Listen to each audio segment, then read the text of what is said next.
Hello, everybody. Welcome back to Psychedelics today. Today, we are joined again by Daniel Greig. You joined us probably over a year ago at this point to talk about consciousness and psychedelics. And I forget what else we were chatting about. Maybe the Toronto Psychedelic conference or something that was happening up there. Yeah, a little bit of that, a little bit of wisdom. Yeah. Awesome. Well, it's great to have you back. So you have a project coming up. You're co-writing a book, if I understand that correctly, about enlightenment, which is really exciting. So let's just dig right in. If people want to get to know more about your story, we'll link back to your other episode, and people can go listen to that. So yeah, let's just jump right into it. All right, let's talk about it. So we're recording this a bit in advance, but depending on when this comes out, there should be a crowdfunding campaign that has been launched right about now. For this book, I'm trying to create something which is akin to a sacred text and also a scientific text, at least insofar as I can manage accomplishing both of those at the same time. The subject of the book is enlightenment, as you said. It's a very big topic. And as a result of it being very complex and sort of having this shroud of mystique, I wanted to integrate many different domains and many different ways of communicating perspectives to people to make this book as effective as possible.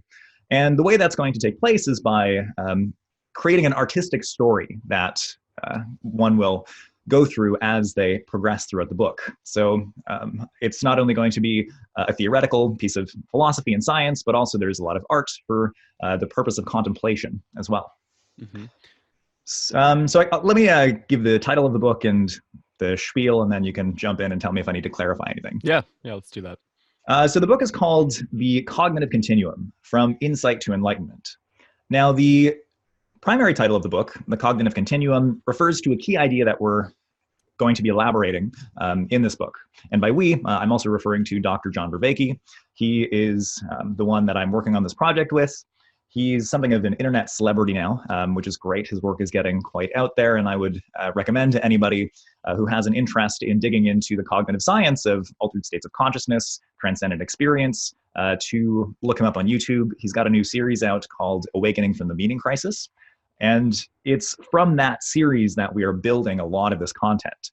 So if you want to kind of dive into where we're going to be taking this, that's a place to get a quick to perhaps dip your feet quickly into the set of ideas that we're going to be exploring. So the cognitive continuum refers to a set of neurocognitive functions. Now, the brain tends to reuse different neural coalitions. So, stuff early on in the brain gets reused for later processes. You have this ability to determine spatial layouts, and then that ability gets redeployed for being able to identify intervals of time. So you have the same stuff in your brain doing both spatial perception and temporal distance perception. So the cognitive continuum is one thing that we can really see this very clearly happening with. Now, the core of the cognitive continuum is insight. And there's a whole bunch of lower order mechanisms that make insight possible. But the act of having an insight is associated with a particular thing happening in your brain. Primarily, it's a activation of your right temporal cortex, an elevation in entropy as your brain tries to reorder and find a new possible state. And that's a very minimal kind of experience. It only takes about half a second, maybe less, for that to occur. Now, there's another experience called flow, which is something that everyone's very familiar with. It's that experience of being in the zone of usually it occurs at tasks where you're just at the edge of your capacity to perform that task well. So you have to constantly be pushing yourself just beyond the boundary of your skills.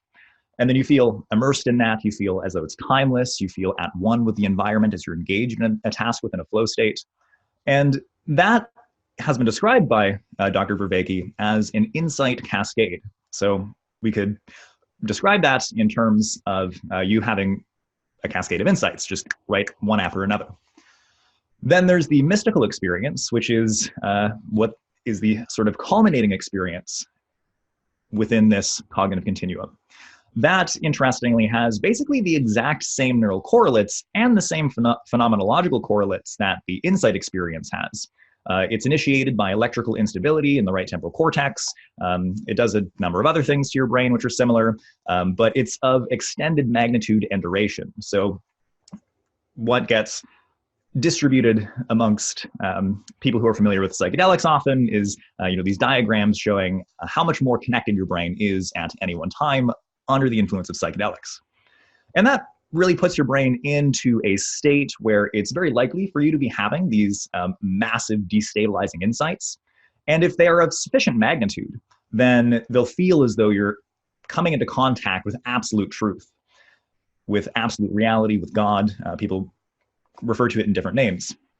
But those three experiences and the functions that underlie those experiences, insight, flow, and the mystical experience, they're all variations on the same underlying neurocognitive mechanistic ploy. And so that's what we're referring to when we talk about the cognitive continuum. It's this continuum of functions, which begins in insight, culminates in the mystical experience, and it's also involved in learning. It's fundamentally a kind of learning experience that is going on when this cognitive continuum is being activated. So why that's important to enlightenment is because if we can train this function, then we can more readily orient people towards the ideal of enlightenment. It's important to preface that enlightenment is not a thing that can be achieved. It's an orienting ideal. It's like a transcendent concept, something that we always have to work towards, but not something that could ever fully be brought into reality. It's something just a little bit outside of our reach, and we always need to be working to keep pace with that ideal. Let's see. Yeah, right. Okay, so I think this will be important to flesh out. So why is the cognitive continuum important in enlightenment? So one of the key things that enlightenment is associated with is an ability to see through illusion and to see into the truth. People are beset by self-deception. We think that one thing is good for us when really it's actually implicated in our suffering. This is like primary territory for the Buddhists. We attach to things, we crave things, and as a result of that, we suffer. So what is the problem that human beings are faced with is how do we take our natural capacity to care for things, to attach for things, to grasp for things, and how do we transform that such that it's aligned with not only our best interest, but the best interest of the community as well? How do we make sure that our perceptions, our construals of events are in everyone's best interest for as long as we can possibly manage?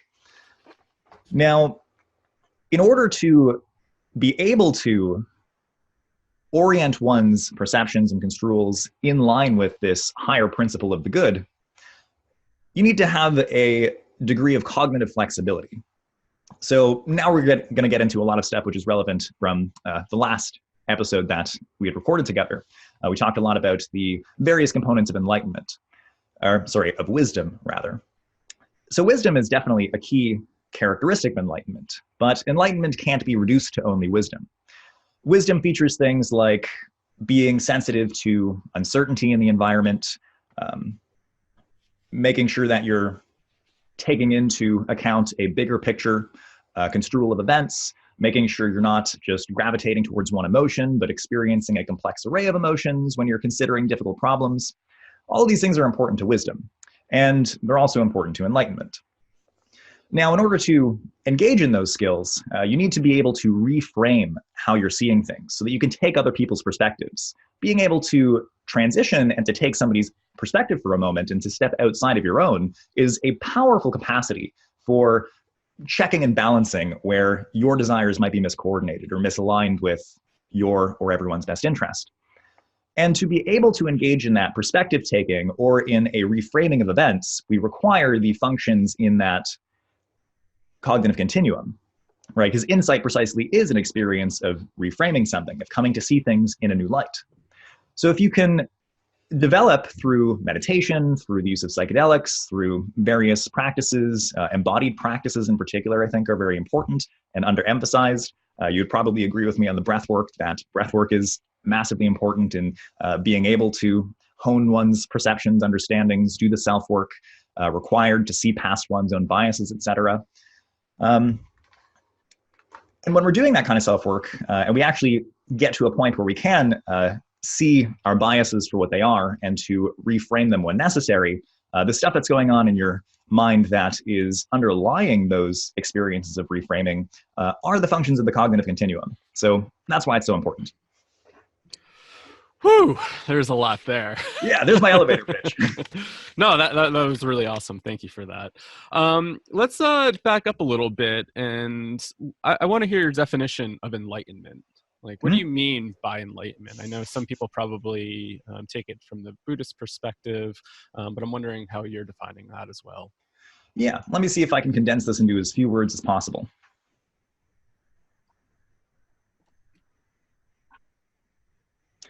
I think that the most concise description of enlightenment would be to put it in terms of being able to apprehend truth and to act in relation to truth. It's pretty concise. I like it.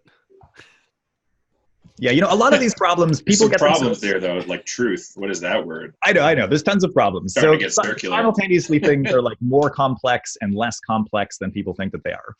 So I usually like to start with a very simple definition, try to demystify it a little bit. Mm-hmm. So yeah, truth is difficult. The standards for truth definitely vary and fluctuate depending on what we're analyzing, what we're trying to decide.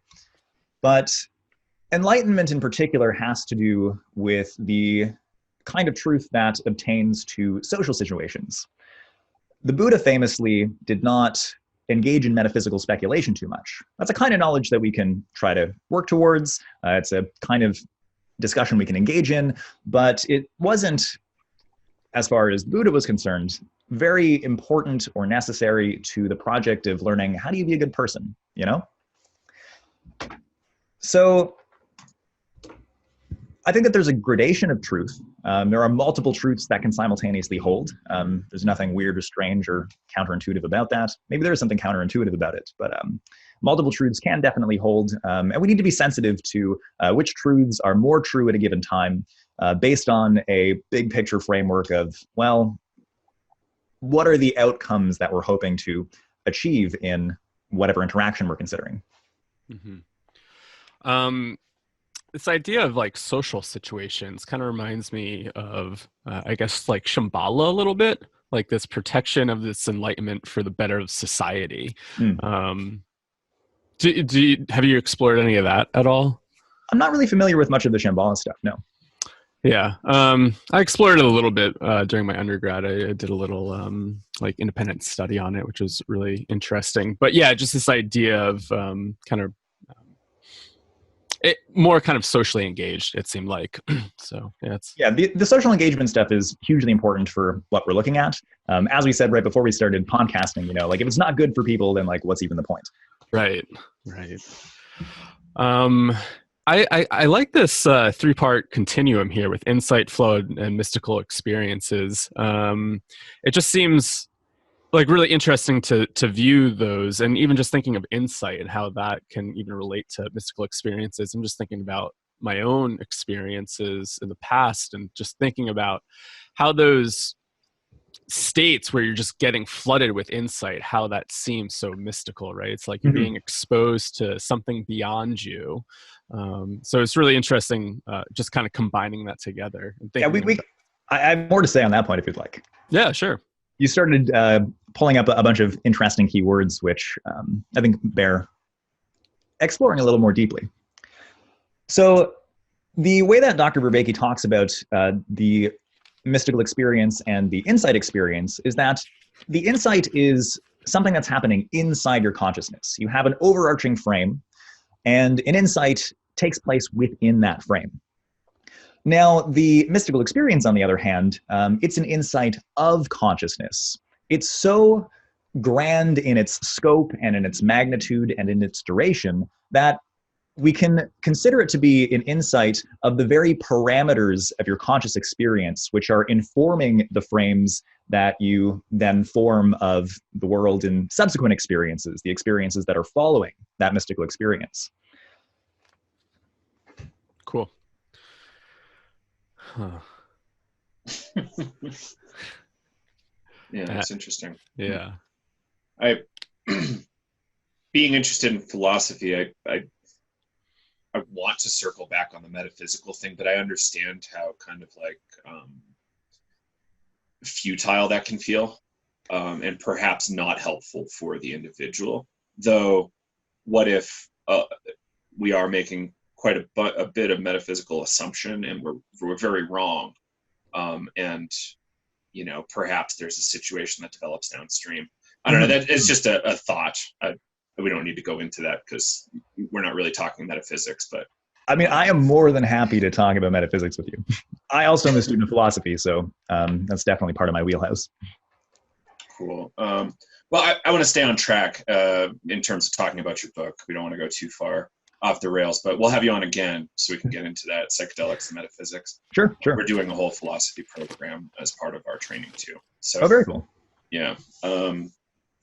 So maybe we can chat briefly about the nature of mind. Like mind, in our worldview at least, mind doesn't necessarily equal brain. Like mind is at the very least distributed throughout the body. Oh yeah. Like we have pretty good evidence that it's at the very least distributed through the body, and we have some N of 1 type case reports, like NDE stories, psychedelic stories, that mind is not necessarily even body. Mind doesn't really have anything to do with it. So that like it gets to be like this kind of like spiritual muddy landscape based on these experience reports. So like how do you like to deal with like mind and like kind of defining mind? I am definitely a big fan of the embodied cognition, distributed cognition way of looking at things. In the field of cognitive science, the framework that is becoming dominant is referred to as 4E cognitive science. And that means that mind is embedded in a context, it is embodied, it is enacted, meaning that the way that you learn to see the world, the very quality of your consciousness comes about through the relationship of ongoing sensoromotor loops. You learn to sort of pull out consciousness based on how you act in the world. And it's extended. We can integrate tools into our consciousness. We can integrate other people into our consciousness. So we're fundamentally distributed not only through our own bodies, but also throughout our contexts and through the others that we put ourselves around. There's a lot of really interesting stuff coming up in the frame of embodied cognition. For example, one set of studies that I've been really trying to talk about as much as possible are a set of studies which use EEG, so electrodes in the brain, picking up brain wave patterns, but also pairing that with EGG, which stands for electrogastrogram. So they'll also put a set of electrodes on the stomach.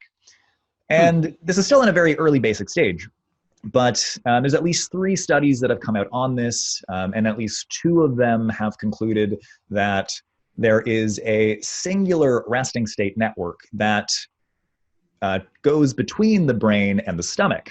It connects especially at an area in your right insula, which is involved in your body perception. So you have this constant feed of information, which is giving you this sense of awareness of your what's called the minimally embodied self. So you're never without access to this body map that you have.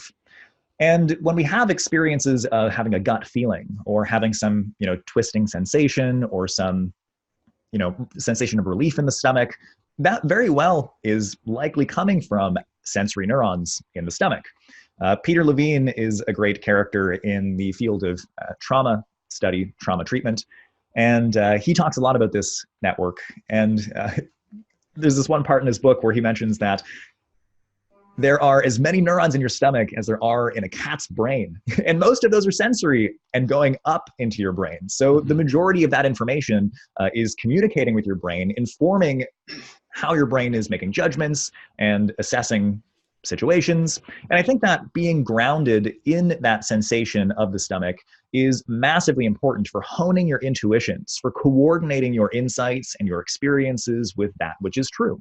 Because you can rationalize and think all day, In fact, having a high intelligence and being able to rationalize very well is just as likely going to make you good at self-deception as it is at, helping you solve problems in your daily life. The intellect alone is just simply not sufficient for orienting towards something that is something that we might associate with this concept of the good. So I think that having a clear access to those embodied visceral signals is massively important for grounding out your sense of truth. You know, you could get into an argument with somebody, and there's got to be a point where you just say, okay, you know, you're making a lot of good arguments, you're making a lot of sense, but I just feel viscerally that there's something wrong with this, and maybe we need to disengage. Maybe we need to talk about something else. Maybe we just simply disagree, and we have to leave it at that. It's those embodied sensations that's going to give you that sense of connection to the truth. Totally. And I can totally relate to that, kind of coming from a somatic lens. Just even thinking about like the vagus nerve traveling from the brain stem down to the gut, right? And, you know, it's this wandering nerve system, and picking up all this sensory information internally.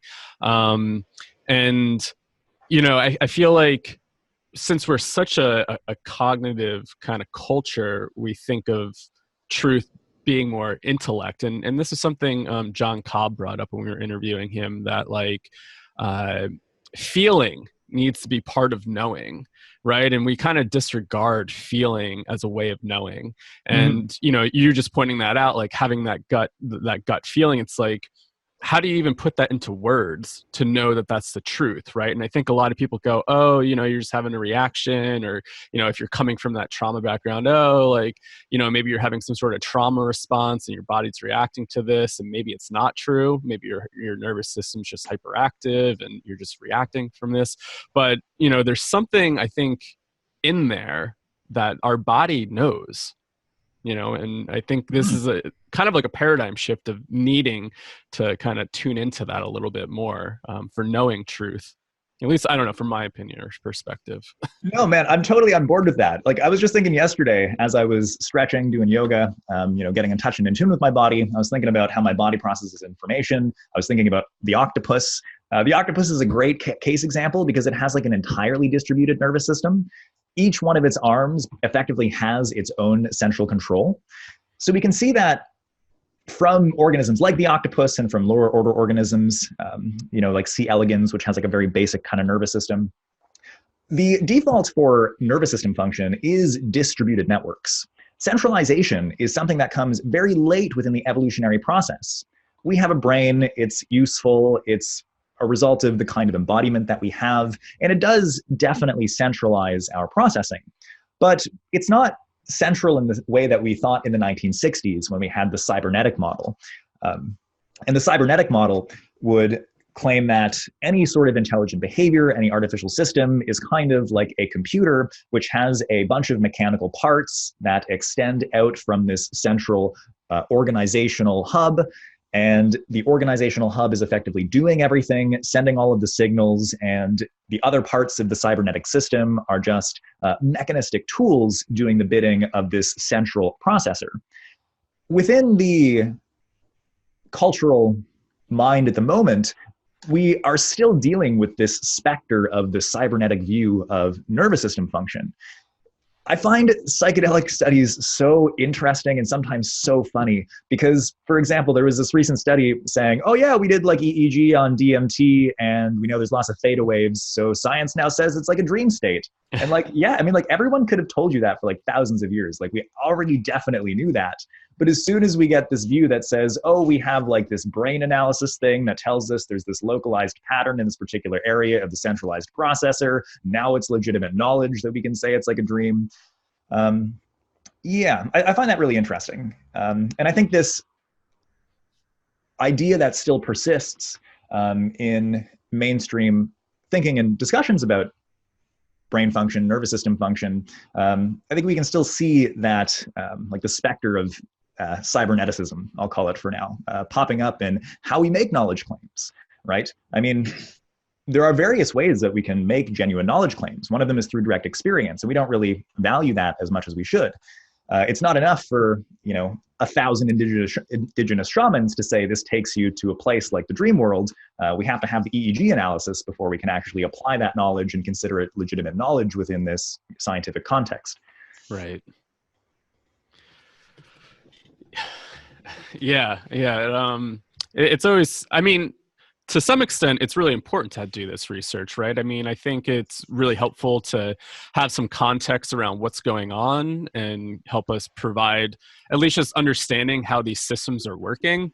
But I think this is like, how do we really I guess incorporate these different ways of knowing and different, can't just always rely on the science, right? It's important, gives us a framework to look at, but how can we also take into consideration experience? I even think about from a Whiteheadian perspective, like experience is everything in a sense, right?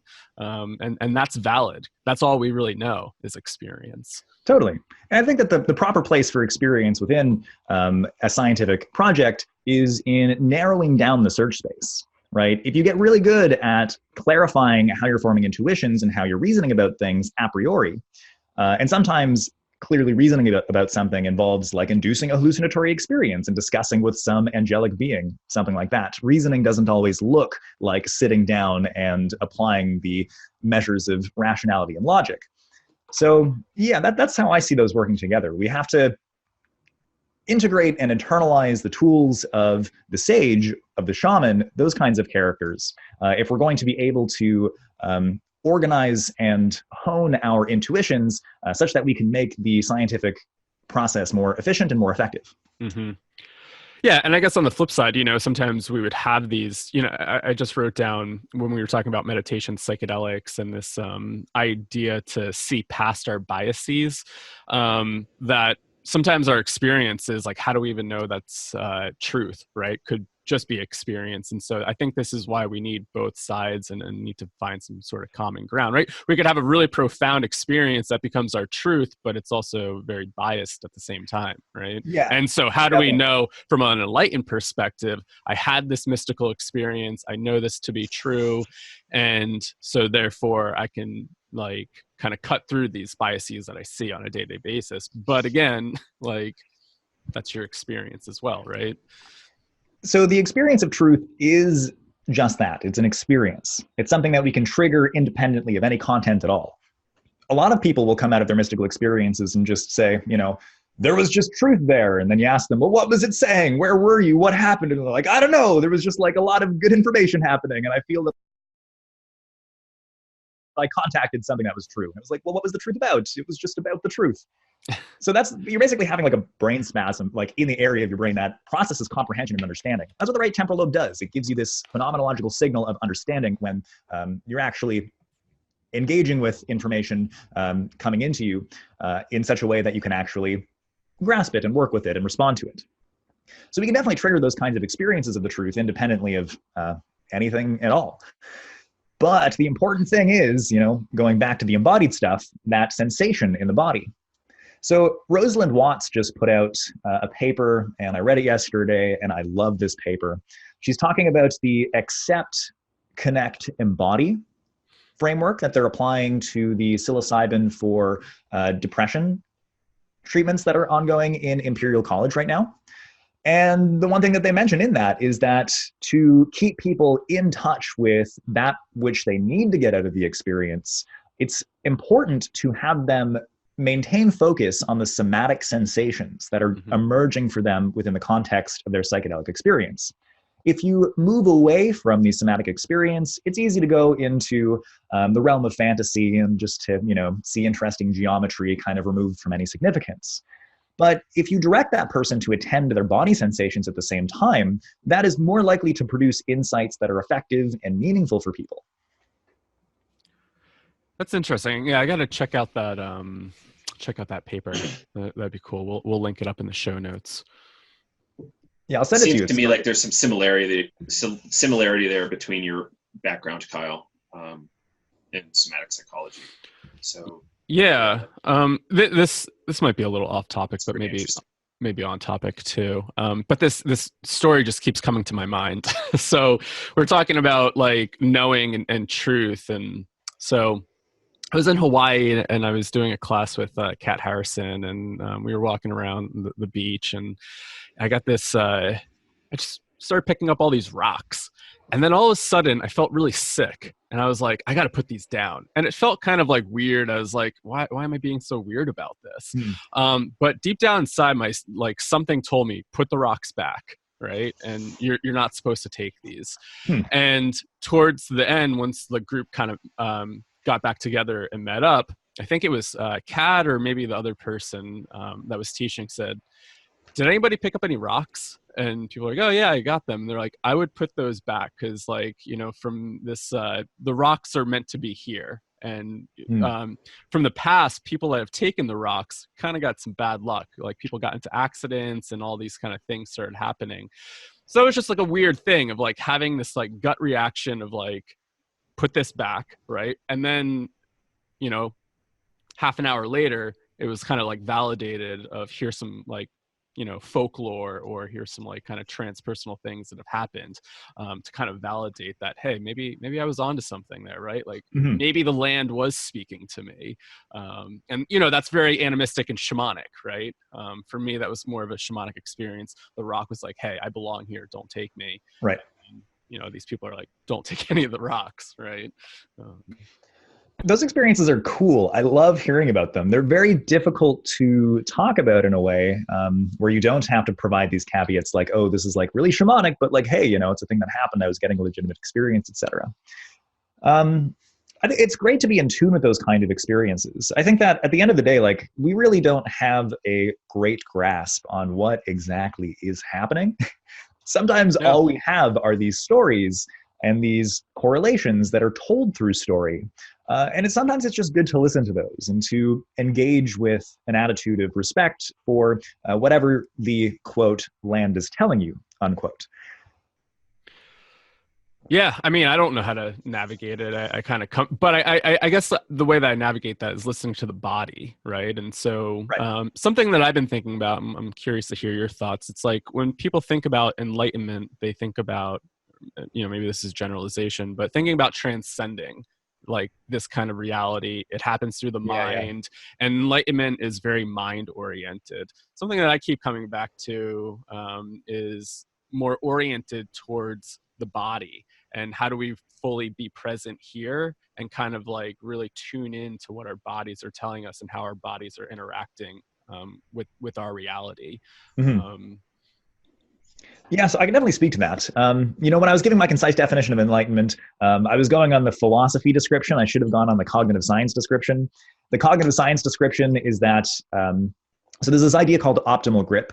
It comes from initially the phenomenologist Maurice Merleau-Ponty, and it's been developed by people like Hubert Dreyfus. There's a great paper that's been published recently by Bruenberg and Reitwald, and they give a predictive processing account of how this works as far as the neurological mechanisms go. But optimal grip is a very simple idea. It's just the idea that all organisms are trying to approximate the best relationship that they can with the world around them. Now that applies to paramecium as much as it applies to human beings. It's just a lot more complex for human beings. So enlightenment fundamentally is this optimal grip on reality.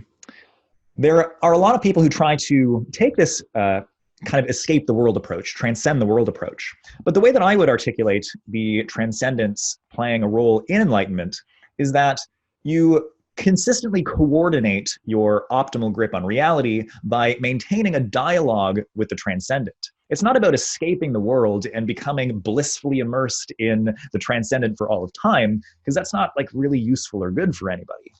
And, you know, honestly, like depending on your proclivities, eternal bliss, eternal nothingness, like that doesn't sound like a great time. You know, I'd really rather honestly not have that experience. I'd rather touch on it once or twice, bring what's good about that experience into my body, and then go live a fulfilled and embodied life.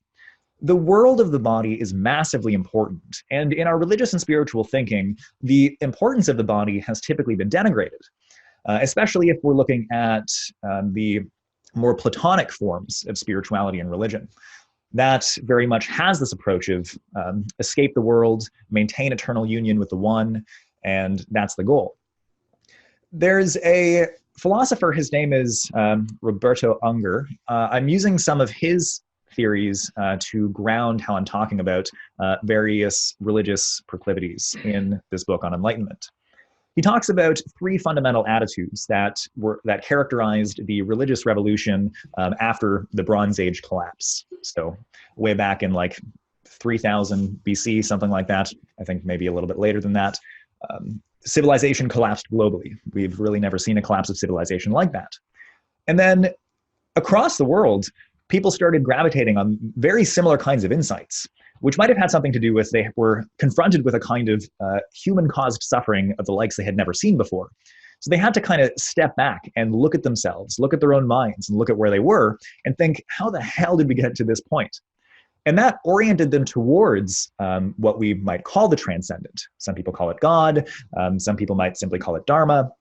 But at this time, you have a split in how people see their world, where prior to the Bronze Age collapse, you have this worldview called the continuous cosmos, where everything is different by gradation only. The difference between the divine and you or I is simply a matter of power and glory. And if we can become sufficiently powerful, and sometimes that involves just accumulating a lot of wealth, then we're effectively gods. That's why the Pharaoh of Egypt was a god, and that's why Alexander the Great was a god. They had enough power to be warranted being considered equivalent to the deities of their time. Now, with Judaism, with Greek philosophy, with Buddhism, we have a stepping out of this, and the world is split in two. And we get the concept and the importance of the transcendence coming into people's worldviews. We get what's called the two-world model, where you have the illusory world of everyday appearance, and then you have the transcendent world, which is more real and more good, which is always fundamentally just above and beyond where we are here and now. And so if you look at the philosophies of Plato and the philosophies of Buddha, the point in those is effectively to learn to reside eternally within the within absolute reality. I'll just use that term for it right now. There's the absolute reality and the illusory reality. And the goal of the sage, as per Plato, is to engage with the phenomena of appearances around us such that we travel the phenomenal experiences that come from our engagement with reality. Often that's beauty. Beauty is an experience that begins in the appreciation of bodies here on earth, but can lift our senses up such that we can then contemplate the eternal above. And for Plato, that's the end point. You want to get to that point where you're in eternal contemplation. And I was thinking recently that Plato basically, he just wants to figure out like how to chill as hard as possible. And everyone following him too. Like there's this guy named, I think it's Proclus. It's either Proclus or Porphyry. I always get their philosophies confused because they're very similar. But one of them is literally like, yeah, the whole ideal, the whole point of life is to just like sit still, eat as much as you need to not feel hungry, move as much as you need to not feel pain, and just sit there and contemplate and reflect. And like, that's it. That is not the kind of life that I want to live. I mean, it's the kind of life you could live. Like we definitely have the capacity to do that. But what the experience of the transcendent can give us, as I said earlier with the mystical experience thing, it's an insight of consciousness. It's the kind of experience that radically transforms how we are making sense of the world. And that enables us to have more access to what's going on, to dialogue with a more clear information link between myself and the universe. If we look at the universe as a dialogue, the psychedelic mystical experience, contemplation, and residing in the one, that can open up my perceptual channels such that I can more clearly hear the universe as it's trying to dialogue with me. And then I can dance with the universe in a more effective way. And that involves, being more compassionate, being more kind and generous, lifting people up out of their own suffering, saying the right thing at the right time, such that somebody who's sad is not sad anymore. Those are the kinds of things that you can get out of this return to the one.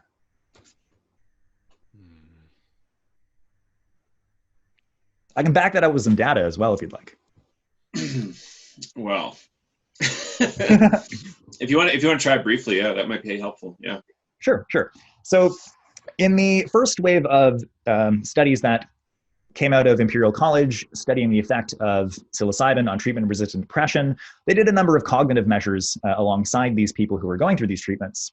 One of them was to look at how well people with treatment-resistant depression can identify emotional expressions And so they used a computerized face, which would go through a gradation between positive and negative emotions. And the task was to push a button when the face definably becomes a positive emotion. So there's a reliable threshold that we can find for people who don't have treatment-resistant depression. They push that button to say this is now a negative state face or this is now a positive face at a much earlier point than people with treatment-resistant depression. People with this condition are so locked into their own biases, they're so locked into their own self-generated reality that they genuinely can't see certain elements of reality as well as other people can. But after having these psychedelic experiences, many of them having these mystical qualities, the people in the treatment-resistant depression group were able to identify when positive faces emerged in this computerized display a lot earlier than they could before.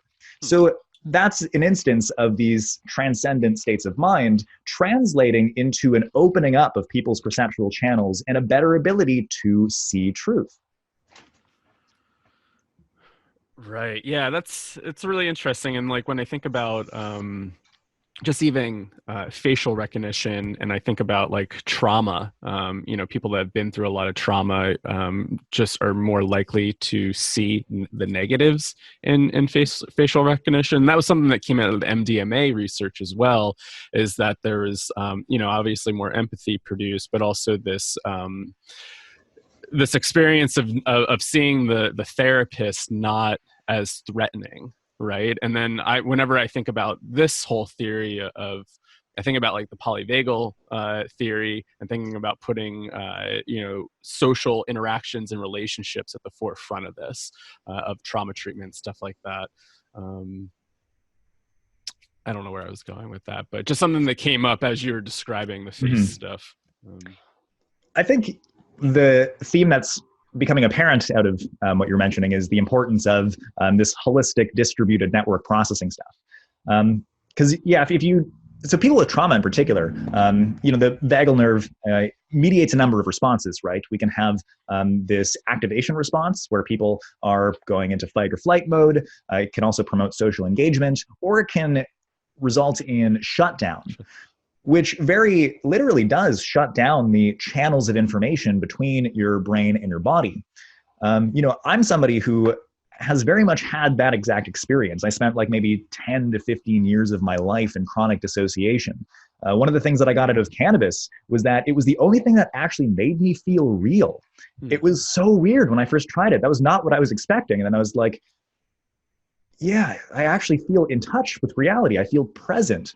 Where prior to utilizing that medicine, I just felt as though I was observing reality from behind a screen, from behind a movie screen. I was trapped inside a glass box and I literally barely had any emotions.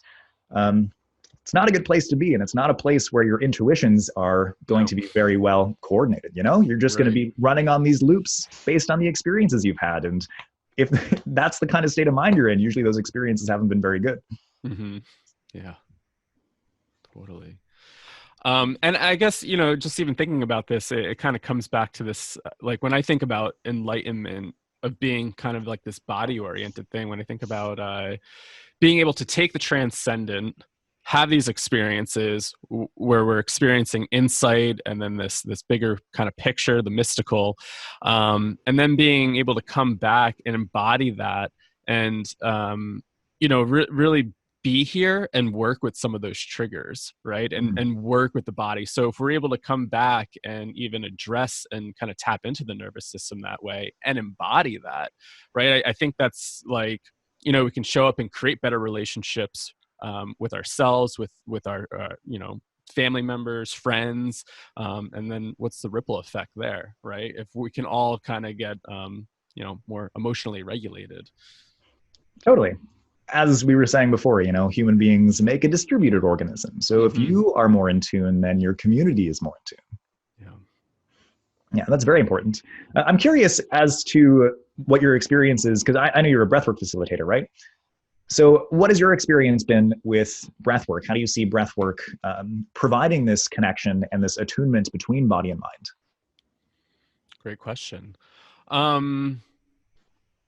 So It's been really interesting. Early on with psychedelics, it was very mystical and very mind oriented for me, and thinking that the truth was outside of me and was Hmm. kind of like out there, in the cosmos somewhere. And breath work, I guess, has taught me over the years is that all this kind of resides in us, and that we have agency over like ourself, right? That we can create these experiences and to get back in the body, and bring these experiences down so we can authentically live here in the now, right? And so for me, breath work was like a synergistic effect between mind and body, to be able to integrate the two. I don't know. How about you, Joe? What would you say? So that's a pretty good part. Like, I think that's half the conversation we typically have, and the other half is like more around how sometimes acid or mushrooms doesn't have much to do with your body. You don't really like it. It seems like more cognitive or spiritual or something. There's not too much body material that comes up. It is far more common in my observation, at least, that body material comes up in breath work. Hmm. We're going to see this probably more with atypical psychedelics like salvia. It's going to be pretty interesting to see how that develops. But yeah, and the analogy I always use, because largely this psychedelic landscape is based on therapy and speculative healing, or whatever, however you want to phrase that, and not really like the core fundamental mechanisms of psychology. So like, I think this is going to really flesh things out for us. I had a really great point I was going to put in there, but I blacked out. Yeah. No. So I think there's a lot more to be learned once we start stepping outside of this therapeutic framework a little bit more, or focus. Mm-hmm. Once we start doing like pure psychological research, I think we're going to learn a lot more. And that's, breath work can instantiate very similar, if not identical, type states as psychedelics. So, what's going on there? It's clearly not the drug. It's not this, I don't know, 250 micrograms of something. It's you. It's you. So like, what is that in you that's allowing for these altered states or holotropic states, hopefully, but who knows? Yeah. So hopefully that was somewhat helpful. I hope it wasn't. Yeah, definitely. I'm really glad I asked that. So it sounds like the experience is much more immediately grounded in the body, which can be perhaps even more helpful, because, as you mentioned, psychedelics, LSD, psilocybin, sometimes you can just fly off into the realm of the intellect. You're not really very grounded. It's a little easier to get lost, it sounds like. But with the breath, it's easier to maintain your grounding within your somatic experience. Right. And then maybe if we bring it back to the therapeutic, it's like you can't clean a whole house with a Swifter or something, or like a sponge, right? You can certain tools for certain things, and perhaps you're going to need a bunch of tools to fix whatever's happening. If fix is the right word, I don't know. Maybe it's enablement. I think that's a pretty good way of looking at it. If you have had lots of adverse experiences growing up, possibly you do need to sort of defragment the imagination before you can actually effectively engage with the body. Mm-hmm. Right. And that's kind of how I've been framing a lot of this stuff too. Like the term enlightenment, it has too much baggage for me personally. So I'm like, okay, what's the goal here? To live a more fully engaged life with the world while you're embodied. Yeah. And that's more really it. And, metaphysics it's a pretty simple metaphysic, right? You've got a body for, X quantity of time and go at it. So you probably only have one life. And if you're lucky, if you do it right, you only need one. Like that's a, kind of pop culture meme I read the other day. I'm with you on sticking to simpler terms. Enlightenment is not something that I use very often. And it's definitely not what I would have oriented towards if I were writing this book on my own. Dr. Vervaeke had an idea for what he wanted to do, and he sort of roped me into this project. And, I can give you a bit more on why the word enlightenment might be useful. What he's trying to get at is that we don't want to neglect the various practices that people who have been pursuing enlightenment have developed. And the language of transcendence and the language of enlightenment and all of these things that seem at their face metaphysical are actually powerful metaphorical tools that allow us to relate to our bodies, relate to other people, and relate to the world in a way that can promote this pro-social optimal grip through our body with other people here and now. So one of the things that we preface right off in like the first few pages is that the language used to train the brain is not the same as the language used to explain the brain, but we can explain why that language trains the brain in the way it does. So that's a set of ideas that we're trying to get at when we're using Enlightenment. And we're trying to incorporate the more mystical practitioners. If you look at people like Sam Harris or like Robert Foreman, who have developed scientific frameworks of Enlightenment, they really focus on a very minimalist Buddhist idea of enlightenment. Sam Harris in his book, Waking Up, just says, enlightenment simply is the epitome of stress reduction. But, you know, right. It's like, I can see your face, and I know Sam Harris, he likes to simplify things and maybe a little bit too much. Like, he's a pop figure, right? Like, yeah. Like he's, you know, very helpful for sure, but it's almost like he's that character parodied on TV sometimes of like, oh, like I'm the philosopher that's getting popular. And then like everybody else is like, what are you doing, man? It's so cheap. But but he's really helpful for a lot of people, which is definitely good. And he's not a total, you know, like I think he has some integrity. I love his arguments. But, you know, back to the Enlightenment topic, like, yeah, how do we, you know, in your field, in your very specific field, has a very specific meaning, but in the pop culture, it's like, are we talking about, you know, nirvana and we go away from the earth? Are we talking about manifesting the rainbow body in our 3D earth space, or something more occult? Or, you know, who knows? Like, there's so many different ideas globally. So like, that's, you know, that's my reaction, but I get why in certain fields we need to use it for sure. Because it has certain meaning. Like, totally. We're not going to redefine the amygdala. And, like, you know. But we maybe need to redefine enlightenment. Yeah. You know, at least so we're all talking about the same thing, which is, you know, I think important. Helpful. Yeah. I want to get back to one thing that Kyle mentioned when he was explaining the breathwork experiences, because you mentioned that it starts out very mystical and mind-oriented, but then over time it sort of comes down to earth more. So there's a Buddhist principle that I really like to talk about, which gets at this idea exactly. And I think it's really helpful for people to apply to their psychedelic experiences, because very often people do encounter the grand mystical experience. They experience, you know, the Pleiadians coming to talk to them, or interdimensional dragons telling them that the military is collaborating with dragons or something. It's one of my favorite videos on YouTube of a guy who just did ayahuasca talking about that. He's not wrong. I mean, maybe it depends on how we're interpreting those terms. There's certainly some truth in there. So the Buddhists talk about the difference between gross consciousness and subtle consciousness. So, you know, gross consciousness is like what's very obvious here and now. You know, I'm looking at a computer screen, I can see you're nodding. That's all I can experience in my gross here and now experience of consciousness. But at the periphery of this experience is a very subtle form of consciousness. And there's a gradation all the way from the most gross and obvious kind of consciousness and that which is the most subtle. The point of a lot of Buddhist practice is to traverse that continuum, starting with the most gross and obvious version, and then tracing it back to the subtle consciousness. Now, the way that looks is, for example, in Tibetan Buddhism, there's a few easy to find and accessible videos of the Dalai Lama talking about these ideas. They mention that it's sometimes necessary for some people to begin by, say, imagining a deity right in front of them, and then relating to that god as though it's a person. But as you progress in the practice, you want to get to a state where you are peeling away the levels of phenomena until you're getting to a more clear and spacious and subtle form of consciousness, where there isn't this visual object that you are bouncing off of to internalize the benefits of the meditation. You can merely sit there in silence and still be said to be working with the deity that 10 years ago you had to imagine in front of you, but now you're in a silent, clear mind sort of meditation, in touch with the subtle forms of consciousness which are involved in how you fundamentally frame reality. And you can just network in with those directly.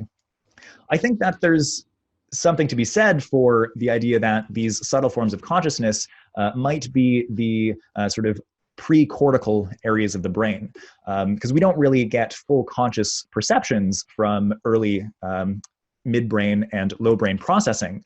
But I think that the idea that is being got at here with this gross to subtle consciousness distinction is that we can slowly learn by first starting with these obvious mystical perceptual experiences. We can traverse those back to gain more and more control over our neural hierarchy until we can tap into and control the stuff in our mid, low brain and in the body. Yeah, and so that was coming up in what you were saying, Kyle. You actually did go through that experience. Yeah, and as you're talking about that, it just kind of reminds me of like kind of like shamanic initiations, right? Of like being blasted into this like numinous space at times and then having to find your way back, or even just like needing to put these maps together. And sometimes you need, like, I don't know, just as you were saying, like, oh, first start with this deity and then work your way up and then you're there. It's just like, seems like it is helpful to kind of to build these maps, right? And that deity might be one territory of that map. And so as we start to define that, we can then go, oh, well, that's all part of it. I don't need to necessarily see that all the time. It's there. So that was something that was kind of coming up as you were talking about that. I want to come back to psychedelics. And, you know, I think this is a topic that we see float around in kind of like more mainstream type of thinking. It's like psychedelics lead to enlightenment, right? Maybe like a shortcut to enlightenment. And is that something that you're exploring in this book, or what's your take on that? How do you view that kind of statement? So yeah, we're talking about mystical experiences. So we definitely have a whole bunch of stuff going on in psychedelics. And that was one of the things that I was brought onto the project to work on specifically, was to, you know, hash out what's going on in psychedelic research that we can apply to this framework. So psychedelics, they can be good, of course. They can be very helpful. You know, we talked about depression earlier and helping to sort of unlock the perceptual channels of people with depression as they've sort of locked themselves into their own self-generated biases. I feel like as I say self-generated biases, I should clarify that I don't mean people are at fault for their depression, but that their own self-organizing networks within their brain are responsible for their ongoing states of suffering. It's an important distinction. So yeah, these experiences, they can be radically transformative, but it's not just the experience on its own. It's the framework that initiates and integrates the experience as well. This is not particularly news. You know, I think that's been a constant theme that's come out in the psychedelic therapy research. It's not just the drug on its own, but it's the drug within this particular kind of framework. So the framework that we're talking about is a little bit outside of therapy. You know, Joe, I was really resonating when you were talking about having to move beyond this merely therapeutic realm and to bring in a little bit more from just psychology as psychology. And that's really where I really want to take the research into psychedelics within this book, is to put it within a framework where we can help people to understand and orient themselves within psychedelic experiences for the purpose of wisdom and well-being and flourishing. The mystical experience especially can be one that can help you to radically change yourself such that you can accelerate the progress that you're going to make as a part of the self-work that you're doing. But I do think that you're going to hit a plateau with psychedelics if you don't also integrate some sort of practice in your daily life. That could be meditation, that could be Tai Chi, that could be yoga, it could be breath work. That could honestly even just be reading a lot of mythology and familiarizing yourself with a lot of symbolic frameworks, so that when gods and goddesses or various landscapes show up, you have the knowledge to interpret these symbolically and metaphorically.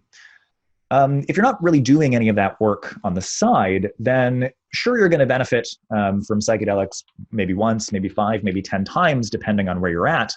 But to get yourself to continuously be engaging in the always upward trajectory that we call enlightenment, you do need to have what we call an ecology of psychotechnologies. Psychotechnologies are these tools that have been developed to interface with our existing cognitive mechanisms, to gain control of them, and then to transform them. Meditation is the paradigmatic one, but it's certainly not the only one. And also, it's important to emphasize that one psychotechnology is usually not enough. You can meditate all day, every day, but you need to also have a complementary practice. Usually in Buddhist contexts, vipassana, insight, or what we call mindfulness meditation, is provided the complement of compassion meditation. And those are doing two complementary functions. The vipassana meditation is helping you to hone your attention, to be able to maintain your attention, and to be able to focus on a singular point for an extended period of time. Whereas compassion meditation is doing precisely the opposite. It's getting you to begin with your awareness of yourself, but then to extend the emotion of compassion to one other person, another person you don't quite relate to, another person you really can't relate to at all, and then continue to go until you extend compassion to like every living being in the entire universe. So the difference between these is that in the Vipassana meditation, you're doing what's called scaling down onto the fine details, onto the particulars. And in the compassion meditation, you're scaling up to look at the big picture. And these things work in a trade-off relationship to make insight all the easier, all the more readily available. In our research on insight problem solving, both of these methods of scaling down and of scaling up can facilitate insights, but it depends on what you're doing and where you're doing it and why. So one practice usually isn't enough. You need to have a set of complementary practices, and that applies to the work that you're doing on the side of psychedelics as well. And I would say that if you're using psychedelics very frequently as part of your practice, that you probably should also be doing some kind of body work as a complement to that. You know, as you both mentioned, it's very easy to sort of get lost in the realm of the intellect. So having something like Tai Chi or yoga at your disposal to bring yourself back into the body and to connect to the somatic sensations, which are a part of the distributed cognitive processing networks that your body truly has at its disposal, is going to be really powerful in helping you to make the most out of psychedelics. Yes, I love that. Thank you for including the bodywork piece. That's something that our teachers always kind of preach to us. And maybe one of the things that the psychedelic community needs to focus on in the bodywork aspect. Yeah, I mean, I think it's something everybody needs to focus on, but definitely in the psychedelic realm, because it does really like put you in the imagination, which can become divorced from the body. That's why the imagination is effective. It can take your perceptual machinery and it can make them operate independently of the things that are causing your perceptions. So it can be very easy to sort of get carried away, to differentiate the mechanisms of your imagination entirely from the body, and that can get you very confused and very disoriented. And that's one of the pathways by which psychedelics might genuinely be bad for you. Right. Yeah. Could lead to more isolation or just thinking that, you know, this is just your journey. Right. And to come back to this idea of like, you know, I always think like, what is the point of enlightenment? Why are we trying to seek this? Why are we trying to attain this? And, you know, I guess I do keep coming back to this idea of the integration, right? Like to have these experiences integrated and then to bring it back for the rest of society, community, and whatnot. I mean, is enlightenment just a single thing that the individual does and it just benefits the individual, or are you doing this for a greater cause, right? I would definitely argue on the greater cause. Glad we agree on that. Yes. I'm glad. Just thinking about the integration process, right? Because it's, and I mean, you know, I have to say for myself, like I definitely got caught up in it of like, oh, like I need to figure this out for myself, right? And I think to some extent it's important to figure those things out on a personal level, but then it got to the point of like, what am I doing with all this stuff, right? Like, am I just kind of like, somebody made this like analogy, I think it was Aubrey Marcus, and he's talking more about rich people, but I think, you know, this could also, you know, apply to this situation as well. Somebody who collects batteries, right? He just has a whole warehouse of batteries, kind of taking all that energy and keeping it for himself when, like, you know, outside other people need that energy, right? And it's like, you know, how do we disperse that energy, that information, that wisdom to other people instead of just kind of keeping it all to ourselves? A very important question. So I want to carry that point forward with some observations of Buddhism. Yeah. Now, Buddhism is a tradition which heavily prioritizes the monastery. In order to go through the Enlightenment process, typically within Eastern cultures, you would either train at the monastery or you'd go live there and you'd become a monk. And one of the interesting things about the monastery is that it was a means for social mobility. People who were very poor and really didn't have any other option because of the strict class structures that are famous in places like ancient India, they didn't really allow for any kind of social mobility. They don't allow for any kind of social reorganization. Social organization is very strict, and if you talk to the wrong person, if you sleep with the wrong person, your family can come down really hard on you, and sometimes the law can back them up on that. So Buddhism emerges at a time where we don't really have the ability to reorganize our relationships. We don't have the ability to reorganize the world around us. So what we have to do is we have to build the monastery. We have to build a place outside of society where you can leave a community and go enter another community. And the way that Buddhist thinking is often articulated is that you meditate for the good of every other human being. That's the bodhisattva ideal. You're not meditating for your own good, you're meditating for everybody's good. And the idea there is simply that if you do meditate all of the time, it will just somehow be good for everybody. And it's not really clear how. There are a number of behavioral prescriptions within the Eightfold Path, right? It specifies that right action is a necessary part of the Eightfold Path. You have to treat people and have relationships properly. But I think that the institution of Buddhism and a lot of the teachings coming out of that still bear reference to a social structure in which movement is not really possible. But within our context, that's not true. We have a massive ability to be able to restructure our relationships. We have something of an infrastructure of social movement and change. We know we have the streamlined process of like organizing a protest, networking in this particular domain, et cetera. So social reorganization, social networking, all of that is immensely more possible for us than it is for the Buddhists who initiated the Buddhism that we see today. And so I think that's really important to think about when we're looking at enlightenment and we're trying to look for various models of enlightenment. Now, Christianity is almost entirely the opposite. You definitely do get monastic communities, people who think that you need to escape and just live on your own, excluded from society, but that's not what's at the core of Christianity. So I'm going to bring back something that I mentioned, but I think I forgot to fully articulate by Roberto Unger. So he talks about three ways of religions relating to the world after the religious revolutions of the Bronze Age collapse. So Buddhism tends to emphasize overcoming the world. There are always exceptions, of course. We shouldn't really be drawing an east-west distinction. But Buddhism in general, as most people understand it, emphasizes the approach of overcoming or escaping the world. Whereas Christianity has an approach of what Unger calls struggling with the world. There's not as much focus on meditation and reflection in Christianity. And I grew up in Catholic schools. When I discovered meditation, I felt utterly betrayed that my spiritual tradition didn't give me this at all. But as I've been reading a lot more and familiarizing myself with the origins of Christianity, I can see what's useful in it, and I can see what they're getting at. They put a lot of focus on action, on changing the world.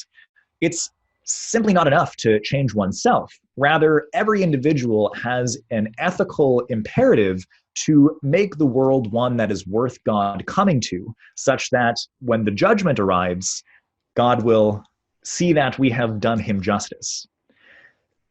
So that's, I think, an important frame, a very useful frame, that we should be focusing on action, organization. Like if you look at Christ, he's kind of like a left-wing radical on steroids. He's like cosmic superhero left-wing radical. He's like throwing things in the face of the Pharisees, who are like the institutional powers at the time. He says, no, your institutions mean nothing. We get authority from God alone. The institutional structure is not itself justification for this power. So, if anyone's an anarchist, Christ is an anarchist. And that frame, I think, is something that we could really do with bringing into our thinking about enlightenment. I think because of the associations that people in Western culture have with Christianity, they're overwhelmingly bad and for good reason. I do think that Christianity kind of took a number of unfortunate turns and became something that it didn't really need to be. But there is a lot of insight about how we can dialogue with the universe. The technology of the concept of God is something that allows us to relate to the transcendent ideal as though it's a person, to relate to it as though it's a person. And cultivating that kind of relationship can transform the relationships that we have here and now in this world. And that's the emphasis that Christianity has. It's on acting in the world, transforming our relationships, transforming the structures of society such that things are more just, such that more people can be enlightened. The ideal of the community of the church is not isolated to the institution. The church is a cosmic entity that everyone can come participate in. And the features of participating within the cosmic entity of the church are well-being, happiness, love, and especially the kind of love that transforms individuals who have the potential for flourishing into actually flourishing beings.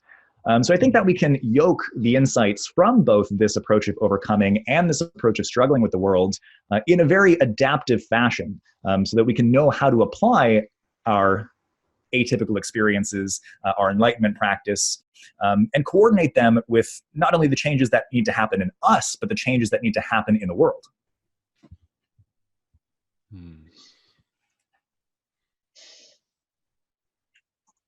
Beautiful. Well, I think we probably need to wrap up. We're at about an hour 10. Okay. So this interview, I think we're going to put it out in January. Is that right, Daniel? Is that when the book? Yep. Yeah. So the campaign will launch sometime around January 8th. So I'll keep you guys updated on that. But yeah, let's put it out around that time. All right. And what website can people go to find out more information about you and the book? So my website is sonofdawn.com. I have a bunch of content on there, lectures that I've done, interviews that I've done. You can find some music that I've done on there. I've been really immersing myself in my identity as an artist recently, which is something we could have talked about, but didn't unfortunately talk about too much. But I want to mention on that note that I've been trying to integrate a lot of art in the Enlightenment book. So that's something to look forward to as well. Cool. As part of the crowdfunding campaign, you'll be able to purchase prints of the art that I'm commissioning for it. You'll get access to a unique book by Dr. Vervaeke, A Theory of Consciousness that he's written, and a whole bunch of other stuff. So you can find that on my website. And I hope there's lots there that people wish to explore. Well, Daniel Greig, thank you very much for joining us on Psychedelics today. I can't wait to have you on again. It's always super fun. Yeah, I had a great time. Thank you for having me.